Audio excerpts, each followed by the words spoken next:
When I first added the small access ramp to my front porch, I didn't see it as a statement. It wasn't even permanent, just a clean, modular aluminum ramp that made it easier for my mom, who uses a wheelchair, to visit me without struggling with the steps. I installed it on a quiet Sunday morning, and honestly, I felt good about it. My mom could finally roll right in without needing help. But 2 days later, I came home to a bright orange violation notice, stuck to my door like a warning label. The HOA claimed my ramp was an unsightly external structure and demanded it be removed within 10 days. No exceptions, no conversation. I stood there on my porch, holding that notice, feeling this strange mix of anger and disbelief. It wasn't even about me, it was about my mom. The idea that they wanted to make her struggle just to protect aesthetic continuity hit me harder than I expected. So I emailed the board, calmly explaining the situation. I told them it was for accessibility. I even attached photos to show how minimal and safe it was. Their response?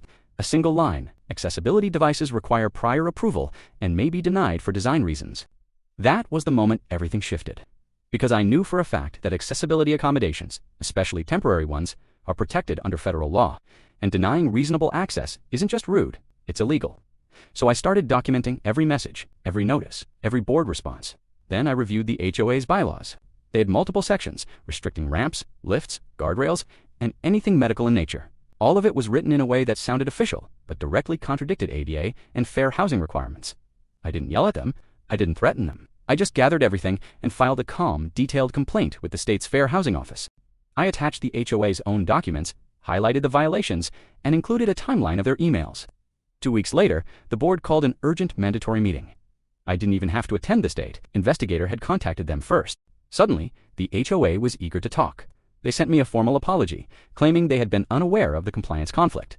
My violation was withdrawn, and the best part, they had to revise their bylaws with mandatory accessibility provisions, including ramps, grab bars, porch lifts, and temporary mobility structures. But the real moment of quiet satisfaction came a month later. A neighbor I barely knew stopped by to thank me.